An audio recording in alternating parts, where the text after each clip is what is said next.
Click the link in the description below to receive our free Building Mental Muscle newsletter, and for a limited time, get these 10 classic best-selling Law of Attraction books for free. We hope you enjoy this presentation. If so, please click the like button and click the subscribe button below to receive notification when we release new recordings. Richard Hargraves presents The Law of Liberty by Neville Goddard. First published, 1964.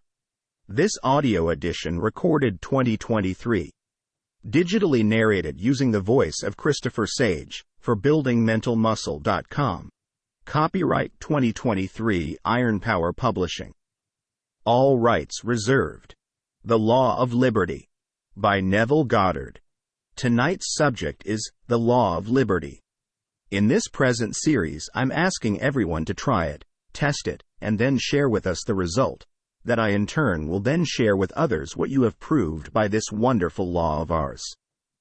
Lord Lyndsay once said to a group of clergymen, "You ministers are making a mistake. In your pulpits, you're arguing for Christianity, and no one wants to hear your arguments. You ought to be witnessing. Does this thing work? Then share it with the rest of us."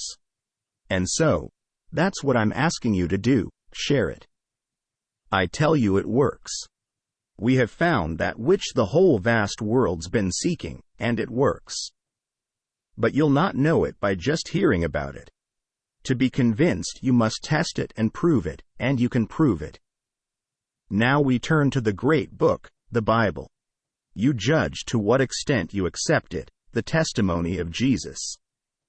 For we repeat here, night after night, that it's very important that we hear the testimony of Jesus and respond to it. So, then I make the claim here, quoting Blake, that all that you behold, though it appears without, it is within, in your imagination, of which this world of mortality is but a shadow. And I mean that literally. This is not just a lovely poetical thought duly expressed by Blake. He meant it literally. And so, the Bible makes this statement. You will read it in the 6th chapter of the book of John. It's really called the chapter of secession, because in this chapter a bold claim is repeated throughout the chapter, and in the very end they seceded. And the statement that caused it was this: "No one can come unto me unless the Father who sent me draws him, and I will raise you up at the last day." Verse 44. And then we are told he asked a very simple question, "And suppose you saw the Son of Man ascending into heaven?" Verse 63. There was no response. No one believed him. And then he said, "That's why I told you that no one can come to me unless it be granted him by the Father, no one." And then he said of the evangelist writing the story he is now editorializing, and so he said, "And Jesus knew from the first who those were who did not believe and who it was that should betray him." Verse 64. Knew it from the first who did not believe and who should betray. Now we read the story carefully, and he said, he repeats it again, "No one can come unto me unless the Father who sent me draws him." Then we are told that at this point, many of the disciples turned back, never to walk with him again, never to go with him again. Well, who are the disciples who turned back? They couldn't go all the way. They came part of the way, but they couldn't go all the way. Now no man judges you, for the drama is taking place in us. We hear the testimony. We hear it either from a platform, or we read it in the book, or maybe we have the experience. But to what extent can we go all the way? We are told that there is a law, the law of the identical harvest, that, "Be not deceived. God is not mocked, for as a man sows, so shall he reap." Galatians, chapter 6, verse 7. And then we are told, "And the Lord said, Let the earth put forth vegetation, plants bearing seed, and fruit trees bearing fruit in which is their seed, each according to its kind." Genesis, chapter 1, verse 11. No variation, each according to its kind. Now, I think the whole vast world will accept that, in the vegetable world, and they'll come into this animal world and accept it, that doves produce doves, men produce men, and women produce, well, men, really. And so, we can take that law in the natural world and see that it does work. Can we step beyond that boundary and take it now in the mental world? Can we now actually perform a mental act, an imaginal act, and observe the working of it? And then admit when we see the fruit that the imaginal act was the seed planted by us, and the thing now we see reflecting it is really the offspring or the fruit of it. Can we accept it? Well, we may. I trust that everyone here will accept that. I think that the majority of you will. That's why you're here. But can you go further and say no man, and this literally now, no man can come to me unless the Father who sent me draws him, and I'll raise him up at the last day. Can you go that far? Well, they couldn't go that far. They could go as far as relating an external event to an internal imaginal act. But they could not believe for one moment that encountering a total stranger in the world, and that stranger comes in to play a part in my life, that he cannot come unless my Father draws him, and I and my Father are one. I am the Father and the Father in me, so that no one comes into my life and plays any part in my life but what I am drawing him, good, bad, or indifferent. He just can't come. Well, man isn't big enough as yet to accept that widening circle. Can't quite stretch it out that far to encompass the whole vast world, and that everything that is happening in his individual life, he is the cause of it. He can't quite relate these events when they are touched by living beings in the world to anything that he inwardly has ever done. He can't believe one moment. But I say, you be the judge whether you believe it or not. For he said, I know everyone from the very first. Why did he know everyone from the very first? Well, who is he to do all this? Are we not told, what person knows a man's thoughts except the spirit of the man which is in him? 1 Corinthians, chapter 2, verse 11. But who's the spirit in you? I tell you it's Jesus Christ. I've been crucified with Christ. It is not I who live, but Christ who lives in me. Read it in the 2nd chapter, the 20th verse of Galatians. I have actually been crucified with him, and it is not I who live, but Christ who lives in me. So, the Spirit in me knows from the beginning whether I believed it or not. As I sit here this night, do I believe it? To what extent would I believe this law of liberty, where not a thing that is happening that I didn't cause, not a thing in my world? Well, who betrayed me now? I knew the one who would betray me. But no one can betray me unless he has my secret, but no one. You can't betray a man unless you know the man's secret. And to know the man's secret, you have to be in the spirit of that man. So, who could betray a man but himself? So, no man takes away my life, I lay it down myself. The power to lift it up and the power to lay it down again. No man takes away my life. So, he knew the one who would betray him and should betray him because he is himself. He is self-betrayed.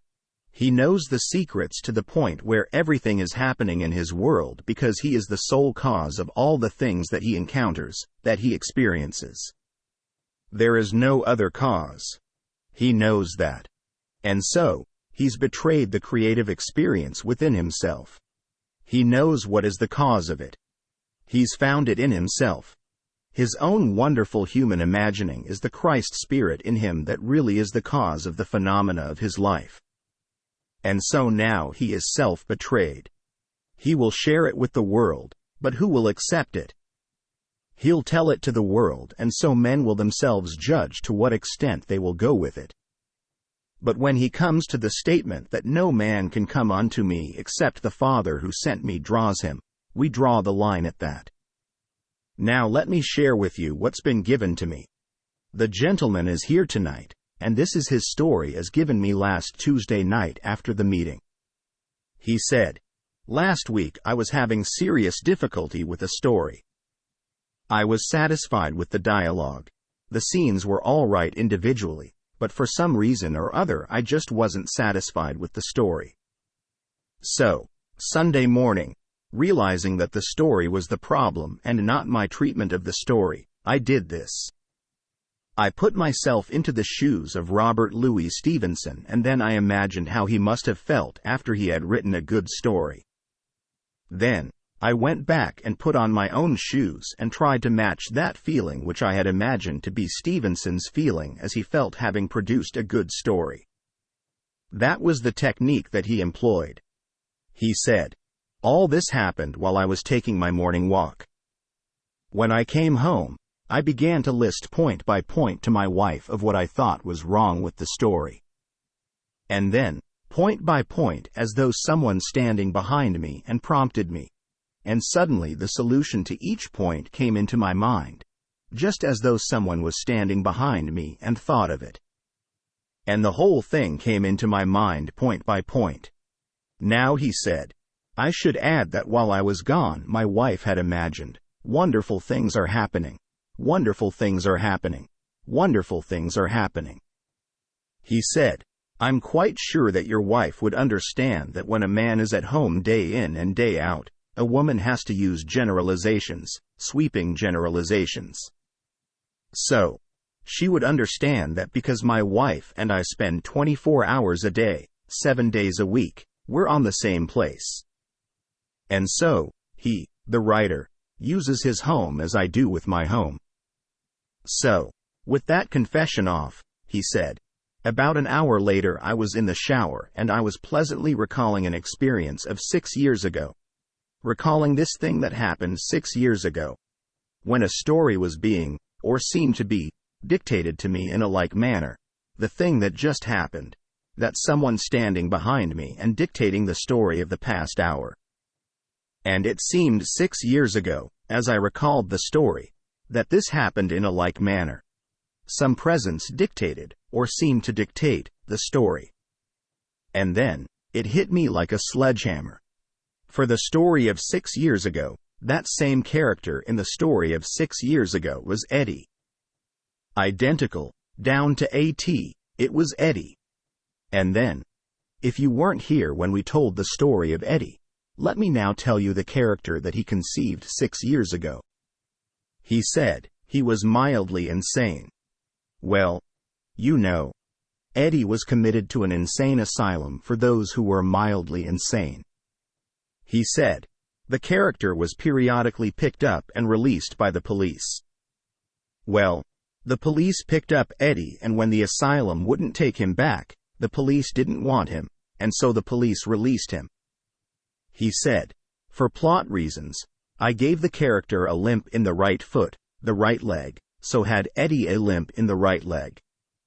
He said, the people of the town of the character treated him in the way that the people in my neighborhood treat Eddie. The character lived in a tent outside of town. Eddie lives today in a tent up in the hills of Hollywood. The character wore the kind of clothes, the same clothing that Eddie wears. The character had a fascination with atomic fallout. In fact, he perpetrated a hoax upon the town and almost scared the daylights out of them, and they wanted to lynch him. Eddie has the most unusual fascination for atomic fallout and tells me he has a pipe that when he rubs it with some other piece of metal, he can cause atmospheric disturbance on any part of the earth. And it disturbs him, because he feels his misuse of this pipe, which he calls his space needle, is the cause of the unrest in parts of the world, like Cyprus for instance, so he's had to restrain himself. He has currently buried this pipe on the desert, which, said the writer, is perhaps safer than where he usually keeps it, under my house. And so, the same intense interest. But, he said, this is the amazing similarity between these two, that the feeling I have always had for the character is identical to the feeling I had for Eddie. Now, he said, I didn't tell this story to my wife immediately. I wanted to test it, and so I began to tell her and describe to her a story of a character. And I purposely omitted the limp in the right leg, because had I said it she would instantly have thought of Eddie. So, I didn't mention that characterization. Then, I omitted completely from my vocabulary the use of the words unwanted and rejected, which, by the way, in describing this character, he felt himself unwanted and rejected. But in spite of these omissions, she said to me, "You're talking about Eddie." And then, said he, I was stunned that my wife from a description of a character I conceived 6 years ago could see in that character, and not see that character, that I'm talking only of one character she knows is Eddie. So, I really signed this letter, worried, for the simple reason having written all my life I've created some characters that I'm in no hurry to meet in the flesh. So, everyone has done that. Then he goes on. So I quickly turned to your book, The Law and the Promise, and reread the chapter on, There is no fiction. And now, said he, with this off my chest as it were, I must say something good in favor of an outside God and candles, for in my present state of mind I think that really such a thing, an outside God, will be more comforting than to be the God creating all these things that are coming into my world when I reflect upon the characters, as a writer, I have conceived and projected on the screen. Characters that I don't really want to meet in a hurry, not in the flesh. Then he said, I hope you will keep this letter in a safe place, because if I ever want proof for insanity I would have it. You keep it in a safe place, and the day I need it to prove my own sanity, well, there is the proof. For here, this gentleman has gone all the way, and is willing now from his confession in this letter to admit that the character Eddie, that seemingly came by accident after a great rainstorm, that all the cars were washed in the neighborhood and Eddie had no job for the day, and thumbing his way up the hill, possibly to where he lives in his tent, this gentleman very kindly gave him a lift, and the friendship began there. Because outside of this friendship, which he said is the same intense feeling he felt for Eddie that he had for his character and he always had for the character, they have no social meeting point. They do not travel in the same social circle, intellectual circle, financial circle. Yet there was a closer feeling, I'm quite sure, towards this Eddie than he has towards maybe 9/10 of those who move in his circle. And he created Eddie. So, I say, that everyone, you may not recognize the character. Maybe you're not a writer and have written to the point where you can remember an actual character that you created out of the nowhere, and had it produced, and saw the production yourself, and moved others to see the character. But he remembered. And then he ran into the flesh and blood character that he conceived 6 years before. So, the 6th chapter of the book of John, no one can come unto me unless the Father who has sent me draws him, and the last day I will lift him up. I'll raise him up at the last day. So, I told this gentleman exactly how he's going to raise him up. The day will come, and the last day doesn't mean the last day of 24 hours. It means the last day of the journey from the cradle to the grave, when it is your last time around, and you're not on the wheel of recurrence anymore. And when that last phase comes to an individual, he will have this experience. When he least expects it, no one ever told him about it, and maybe when I tell you now you'll forget it, and Scripture forgets, so when it happens it will come as a very wonderful pleasant surprise, because you have no memory that you heard it from my lips. But while you don't know about it, you never read about it, no one told you about it, and one night, or it comes in the day. In my case, it always seemed to come at the wee hours of the morning, and so you'll be suddenly twisted from within yourself, like a corkscrew, and through your skull you'll go. And you'll be clothed in the most glorious body of fire and air. It is that luminous. You need no stars, no sun, no moon to illuminate your path.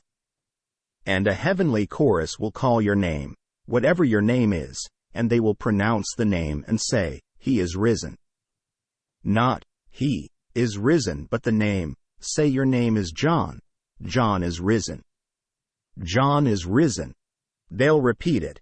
And then this chorus will sing out, the most glorious heavenly chorus will sing your praise because you have been risen. And then you will come upon a sea of infinite imperfection, human imperfection. The limp of will be there, the blind, the halt, the withered, everything you've conceived, all taking human form, and they're waiting for you, their Redeemer, to redeem them. And as you glide by, you seem to glide by, everyone will be transformed into the image of perfection. You do not raise a finger to make it so. Blind people become those of perfect sight, the deaf hear, the limp, the halt, the withered all cease to be what they were as you pass by. And when you come to the very end and the last one is finished and all are perfect, then the same heavenly chorus will exult and ring out, "It is finished," the last cry on the cross. And then you, for unfinished business, return here to complete it, to tell it, maybe to leave it in a more permanent form, in the form of a picture or a story. But you will tell it in a more permanent form than you yourself at that moment experienced. For that's forever as far as you're concerned. But you will tell it for the benefit of others, and scream it out as it were. Return here to complete the few remaining years, for your end is at hand. Everyone had to be raised that you would create. Everyone had to be transformed into perfection to conform to you when you were lifted up. At that very moment you were perfect, and so as you walked by you molded them in harmony with the perfection springing within you.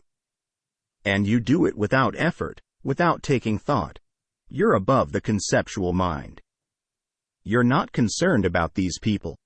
You simply walk by knowing in the depths of your soul it is all perfect, and everyone is reshaped and molded in harmony with that perfection springing within you. So, you're told, if I be lifted up from the earth, I will lift all men up. I will shape them and transform them. And so, no man came save I called him. So, if I call Eddie with a limp, and then memory served me well, I am taking a shower and suddenly I'm pleasantly recalling a story of 6 years ago, and while I recall it and dwell upon it, suddenly it dawns upon me. For I've been walking around these past 2 years in the company of one that I myself created, and I didn't recognize him. Here's a man in my own world, and for 2 years he's been in my life and an intimate of my world, but I didn't recognize my own creation. For that's what the world does all day long. It draws only its own, but doesn't recognize its own creation. No man cometh unto me save I draw him, for my Father and I are one. So, he can't come unless my Father draws him. He can't come unless I draw him, for I and my Father are one. And so, I am drawing every being into my world, good, bad, or indifferent. So, when I think he is wrong and he crosses my path morning, noon and night, he's no good, you can't trust him. Where in my world can I go back to that moment of mistrust in me, when I really couldn't trust myself? I couldn't. I was afraid of my own behavior if given an opportunity. If I thought I could get away with it, I might. I need not be an author to sit down and write the story. I could enact the story. I could walk through a store, and if no one really had eyes upon me and I thought they didn't, I might contemplate with pleasure an act that if caught would be quite embarrassing to those who love me. I might. If in the past I ever contemplated that someone's going to cross my path and come right into my world and will play that part right in my world, I may condemn him for it, but in condemning him I'm condemning myself, because he is my very self bearing witness to my own creation, bearing witness. I told the story here once many years ago. It was a very intimate story, and I told it certainly not to fill any ego here, but to encourage every person in this world to forgive every being in this world. Because you are the cause of the behavior of everyone you're observing in this world. And I told it in the most intimate manner because it struck home forcefully. And I was severely criticized by the audience for it, and criticized the following month by the wife of the gentleman who brought me to this town to give a series of lectures. She said, "Neville, I thought that was very, very unbecoming, and so many have criticized you for it." They've written me letters, and I can't tell you of the many letters I have received that are very, very critical of what you said from the platform. I said, I didn't say it for any purpose other than to show everyone that they are the cause of the misbehavior of others that they condemn. They are the cause of it. And so, I tried to explain to her that it was not condemnation of the person. I was putting myself.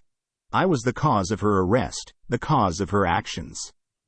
And this is the story. I was married, separated for 15 years.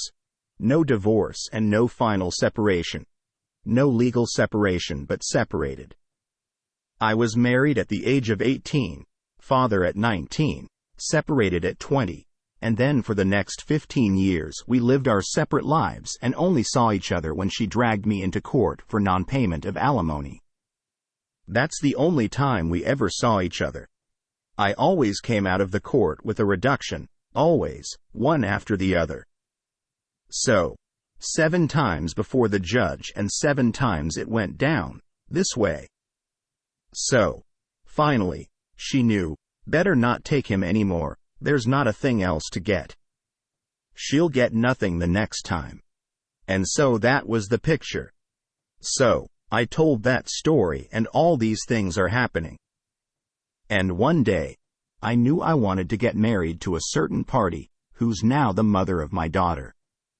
But I had all this entangled personal life, not separated legally. You can't get a divorce in New York City save but on one ground, the most archaic law in the world. Therefore, nothing but collusion goes on in the divorce courts in New York City. For the whole thing is forced upon man because of this archaic law. However, I wanted my divorce. And then she was told by a very close intimate friend of mine that I wanted that divorce and to really leave town, get out of town. But my friend didn't want me to get a divorce and marry the girl that I eventually married. So, I thought, all right, I will now apply this law, and I slept as though I were happily married to the girl who now bears my name. And at the end of a week, my dancing partner, who I thought was the one who had really told her to fly, and she was, came to me and told me that she looked upon me as a brother, just a brother. She could never marry me, because it was not that feeling towards me. Well, that made me very happy. And then, the other one was gone now, never to be found again, so the world would think. But I still slept in the assumption that I was happily married. One morning the phone rang. I answered the phone. It's the courtroom calling. This is the federal building. I said yes. Are you Neville Goddard? Yes. Are you the public speaker that goes by the name of Neville? I said yes. Well now, you better be in court next Tuesday morning at 10. Well, I was too sleepy to ask why. And so, next Tuesday morning just a little before 10, here, the phone rings again. Are you Neville Goddard? I said yes. Why aren't you in court? Didn't we call you last Tuesday to tell you to be in court today? I said, why should I be in court? What's wrong that I should be in court? I haven't been subpoenaed. Then said this party over the wire, you're a public character and reporters are always in court, and they love to get the story into the papers, and the papers today. But I said, what's wrong? They said, your wife happens to be on trial, and so if you would come on down and maybe you could throw some light upon this. So, I went on down, got into the courtroom just in time to see them bring her into the dock as it were. 3 judges came in, took their positions, and then someone whispered to one judge, and then the voice said, is Mr. Goddard in the courtroom? I said, I'm here. Would you take the stand? I got sworn in. I'm under oath. Maybe you could help us, throw a little light here. And so, I took the stand. They asked me if we were the same religious faith. I said, no, she was born a Catholic, I was born a Protestant. But that's no problem. She is not a practicing Catholic and I'm not a practicing Protestant. So, there's no problem there at all. And then he said, Well then, could you throw some light? I said, first of all, she's 8 years my senior and you know my age. Therefore, you must know her age. She's undoubtedly passing through some emotional disturbance, and so when a woman is passing through such states, well, they can do any irrational thing. What she's now charged with, I am quite sure she has never done it before. Even if you have the evidence to support it, I still think she's never done it before. I will swear she will never do it again. I ask you for my son Sake, who lives with me, that if you've got to sentence her, therefore, the law says sentence her, but then be merciful and suspend it. He said, I've never heard a plea in this court of mine similar to that in all my years on the bench, from a man who has nothing to gain by this merciful plea of his, when he really wants a divorce. Because we have all that evidence before us taken from your wife when she was in jail this past week waiting for this day of trial. He said, I'll act upon your recommendation, Mr. Goddard. I now sentence you to 6 months and suspend it. Don't you ever come before me again. Mary met me in the lobby, she said. That was a very decent thing for you to do, Neville. Give me the papers. I said, I don't have any papers with me. Come home and I'll give them to you. We rode up together. First time in these many years we were closer than seeing the judge and the bench. We rode together to my hotel, and I gave her the papers I had not been able to serve for unnumbered months. Gave her the papers and got my divorce uncontested. So, I told that story to say that I caused her to do what she did. Had I not assumed that I was free to marry the girl that now bears my name, she would never have done these at all. And so, she goes into a store, and for the first time in her life she picks up something that she hadn't paid for, and someone saw it. And so, it was a silly thing, but, nevertheless, she did it. And that's what brought her into the city so I could find her. And she was moved to ask me to give her the papers because I pleaded for her. And so, having done all this, who actually was the culprit? I was the culprit. She came right into my world to play a certain part, to grant me my freedom. I'm speaking of the law of liberty. And so, should she be condemned for acts when I, the unseen author, wrote for her? I didn't write it out by sitting down and writing the part for her, but I determined the behavior of that part, that she had to do something in order to melt her to take the papers from me. And so, I told it only to show that don't condemn anyone. You and you alone are the author of the things happening in your life. And therefore, would you condemn a man? This gentleman writes into his script a limp in the right leg.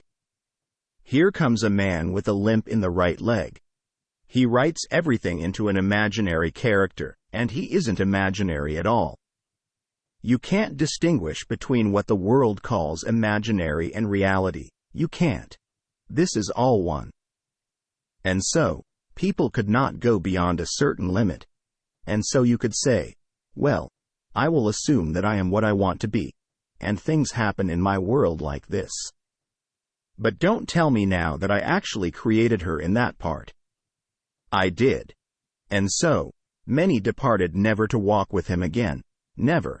And so, he turns now to the 12 remaining. He said, would you go also? Peter answered, to whom would we go?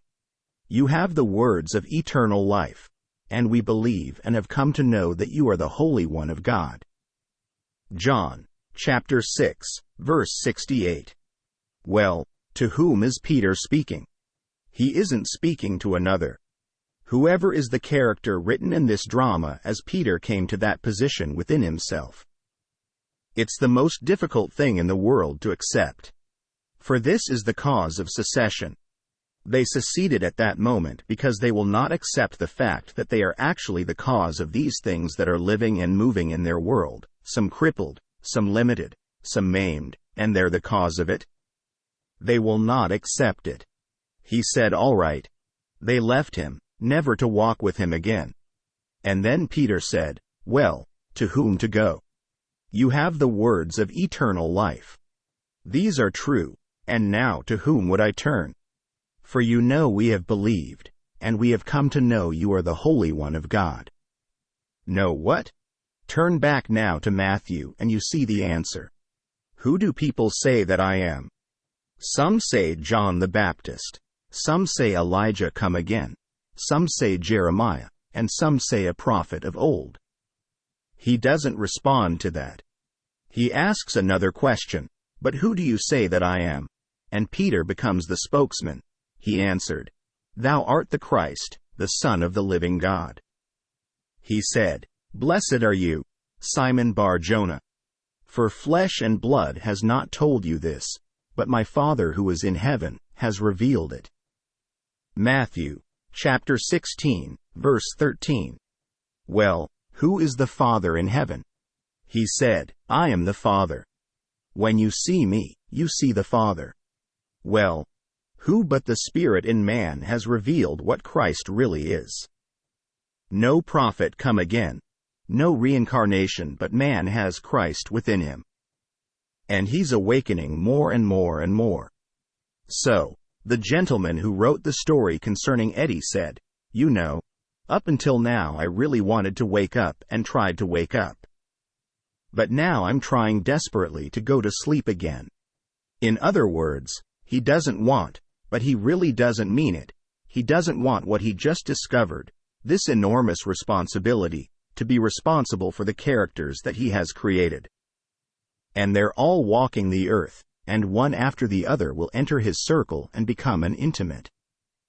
And one that he really is very fond of, one that he created and endowed him with all these strange things, a peculiar mental unbalance, and a limp in his right leg, and unwanted by society, and looked down on by the neighborhood, put him in a tent and ostracized him from society, and made him unwanted and unwashed, and, well, repellent in many ways.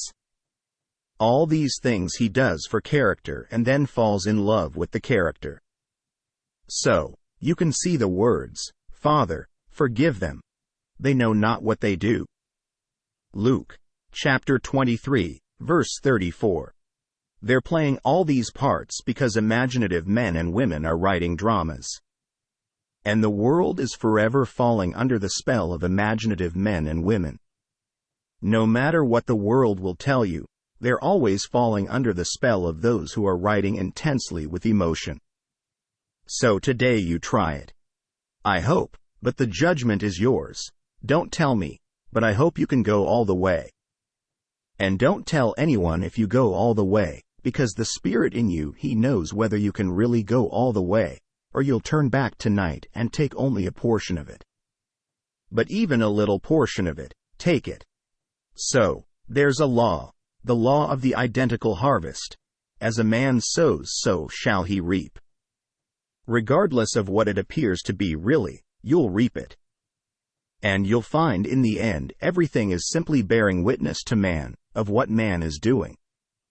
As Blake said, I went to heath and the wild, to the thorns and thistles of the waste, and they told me how they were beguiled and driven out and compelled to be chased.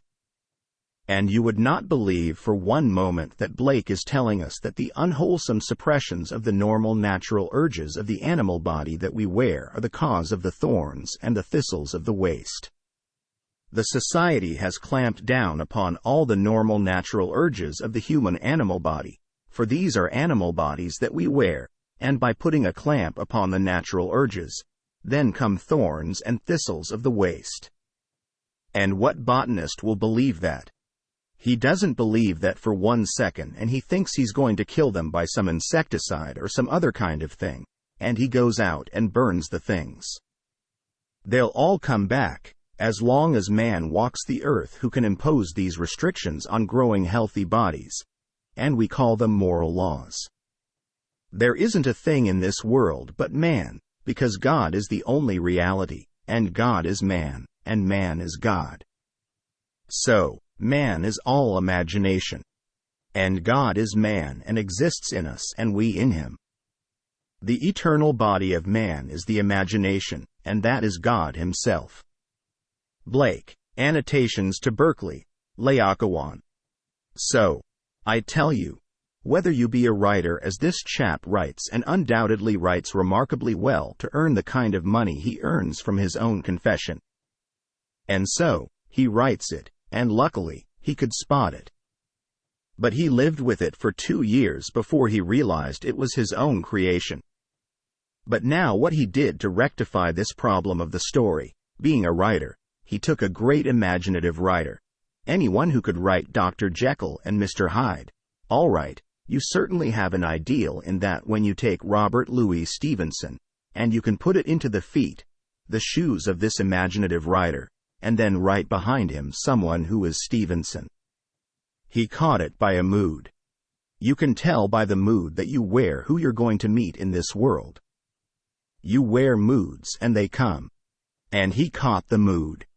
He wondered what would the mood be like. What would it be like? Asking who? He's asking what would Stevenson feel? How would he feel after he finished what he considered a good script, a good story? And having caught that mood, then he said, I got back in my own shoes, and then I tried to match my own feelings to what I had imagined Stevenson must have felt. And so, when he got them mated, and when two agree as touching anything in this earth, it shall be established for them in this world if two agree. But he called the one with whom he wanted to agree in moods, and then, as though someone stood behind him and dictated the solution of every point as he brought the point up, they all came into his mind. There'd be no problem for this man, a writer, to sit down and bat it out after they were all solved in his mind. Then, taking his shower and feeling very happy about what just happened, he very pleasantly recalled an experience 6 years ago. And while he's contemplating it, like a sledgehammer on his head, who would have thought he'd been walking around with his own creation 2 years and didn't recognize him? And he didn't want to spring it on his wife. He thought, I'll test it first before I spring it on her. And so, he described the character, leaving out very pertinent things like the limp in the right leg and the use of the 2 words, unwanted, rejected, and leaving out things that would give her the cue. She still would spot the character was Eddie. And so, that story you can take to heart.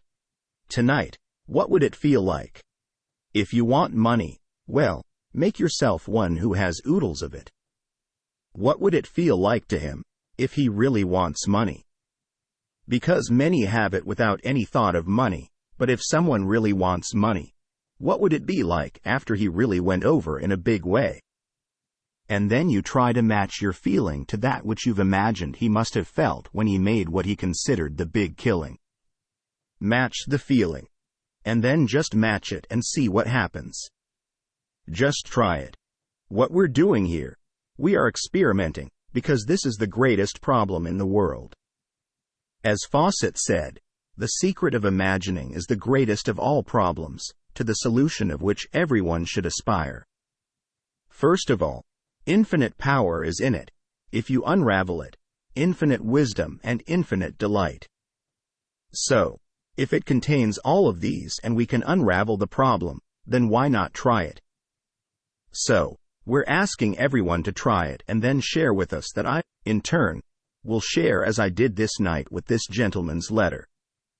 Again, I repeat, I hope he keeps it up and shares with me that I, in turn, may share with you these perfectly lovely facets of this great diamond. For if he could put his imaginary feet into imaginary shoes and feel what the great Stevenson must have felt when he was satisfied with the story, then take the shoes off and put on his own shoes, all in imagination, for he's taking his morning's walk when all of this is going through his mind. And people walking by will see a man walking by and possibly ignore him, not even have a second thought, or they might wonder what's in his mind. But no one but the spirit of that man would know. Who would know for one moment that Stevenson was walking by? But while he was wearing the shoes of Stevenson, Stevenson was there, to the point that were you sensitive, you would not see the man that was there that his wife would see, you would see Stevenson. You really would, because all things by a law divine in one another's being mingle. And so, They aren't outside in space or outside in time. They're only as far away as you allow them to be. And your moods can call them, any being in this world. You can call anyone who has been gone for unnumbered centuries, call him by feeling that you are he. Put yourself into his shoes and call him. Then, if you have a problem, share the problem. You'll have the same sensation someone is standing behind you and prompting you so that point by point the solution is given to you. It crowds right into the head. If you believe that Blake, who died in 1827, could really solve a certain problem for you, feel the presence of Blake. Because they're not pushed out, as the world would think, say in time back to 1827. He certainly is not in any little grave in England. No one is there. And so, they are only as far away as you let them be. So, he went back and read the chapter on There Is No Fiction, and discovered he, the writer, and very humorously when said in his letter, having written all my life I have created such characters, I assure you that I am in no hurry to meet them in the flesh. But it doesn't matter. The day will come you will move out by a spiral motion when you least expect it, and without effort walk by and redeem every one of them. Every one we were given for the play here, because they are created either wittingly or unwittingly. And so, I ask you to join with me, put it to the test, and don't delay with your letters. Bring them to me, just as many as you possibly can, that I may encourage others to try it too. When you go home, read this chapter, the 6th chapter of the book of John. It really is the secession chapter. They all departed, never to walk with him again, and only the few remained. And he turned, and they said, Where would we go? You have the words of eternal life. We have believed you and we have come to know. It didn't come overnight. We have come to know you are the Holy One of God. But the Holy One of God is God Himself. You come to know it. But you're not talking to a man. You found a creative presence within yourself. And although the world will try to make you feel that the creative presence is a power, speak of it as it. Don't personalize it. Oh yes, you do. It's yourself you've found. Aren't you a person? So, if Christ is in you as the creative power in you, you are doing it and you're a person. Therefore, Christ is a person. So, he said, is your Christ a person? He always talks about Christ as a creative power. He's not only a person, he's the only person. He is the heavenly man. You are finding in yourself that heavenly man, the man that cannot die, the immortal you. Now when you find him, don't let him go. Let everything else go, but don't let him go. So, when Paul writes to Timothy, he said, I know whom I have believed, not what, whom, and he's speaking now of Christ. And yet he defines Christ as the power and the wisdom of God. Having defined it as power and wisdom, he personifies it, personalizes it. Because it's himself. That's what he found. He found it in himself. You'll never find him on the outside. And so, to what extent this night you can go with the testimony of Christ Jesus? Can you go all out and say that no man, no woman, male or female, can come unto me unless my Father who sent me draws him? And I will raise him up at the last day. Leave that section alone. That's going to happen anyway. But to what extent can you accept that testament that no one can come unto me unless my Father who sent me draws him?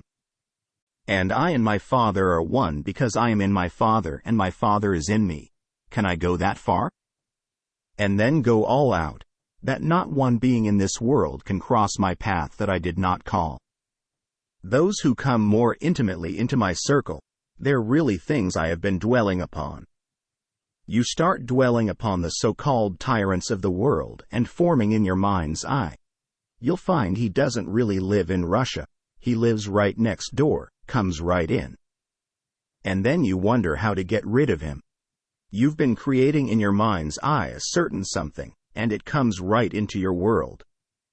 You draw them as you draw them out of a panel. Now let us go into the silence. Question. Who is the woman in Revelation who has the moon under her feet? Answer. Everything in Scripture, from beginning to end, is all about you. Not the garment that you're wearing, but you, the wearer of that garment. Everything from beginning to end is your real autobiography.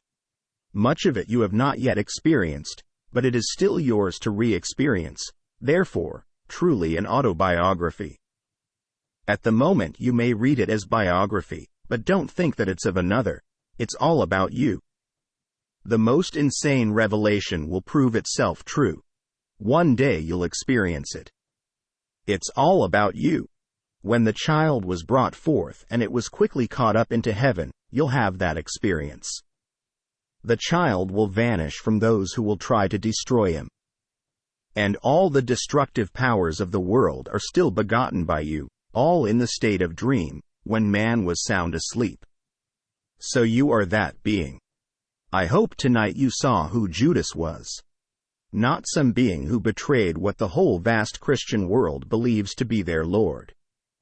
No one could have betrayed a man unless he knew that man's secret, and no person knows a man's secret but the spirit of that man which is in him. So, who is Judas? The word Judas means the praise of Jehovah. Judas is praise. But man thinks the drama took place 2,000 years ago. It's taking place, all here. He said, "No man takes my life, I lay it down myself." If no man takes my life, then what are you blaming him for? I laid it down in every garment that moves upon the face of the earth. Unless I die, thou canst not live. But if I die, I shall arise again, and thou with me.